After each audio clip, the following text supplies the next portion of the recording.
చూస్తున్నాం. నిజామాబాద్ జిల్లా నవీపేటలో రైలు కింద పడి యువ దంపతులు ఆత్మహత్య చేసుకున్నారు. బలవన్మరణానికి ముందు సెల్ఫీ వీడియో తీశారు.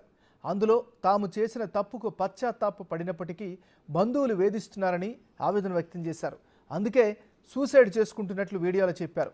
మృతులు హెగ్డోలి గ్రామానికి చెందిన బండారి శైలజ, అనిల్ కుమార్గా గుర్తించారు. ఇద్దరికీ ఏడాది క్రితం వివాహమైంది.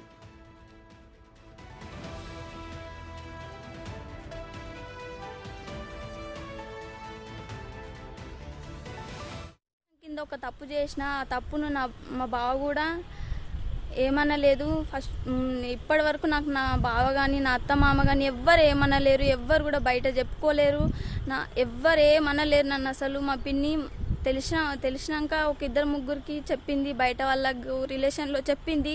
మేము చెప్పకని చెప్పినాము, అయినా ఇంకా చెప్తూనే ఉంది. ఆ మాటలు తట్టుకోలేక మా బావ మందు తాగిండు రీసెంట్గా 2 వీక్స్ ముందు.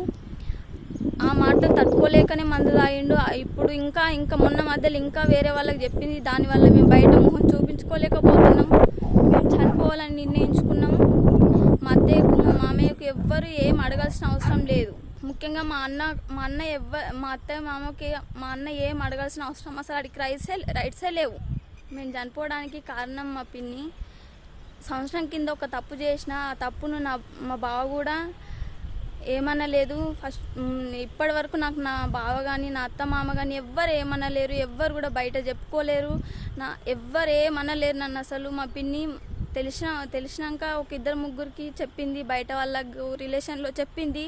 మేము చెప్పకని చెప్పినాము, అయినా ఇంకా చెప్తూనే ఉంది. ఆ మాటలు తట్టుకోలేక మా బావ మందు తాగిండు రీసెంట్గా 2 వీక్స్ ముందు. ఆ మాటలు తట్టుకోలేకనే మందు తాగిండు. ఇప్పుడు ఇంకా మొన్న మధ్యలో ఇంకా వేరే వాళ్ళకి చెప్పింది. దానివల్ల మేము బయట మొహం చూపించుకోలేకపోతున్నాం.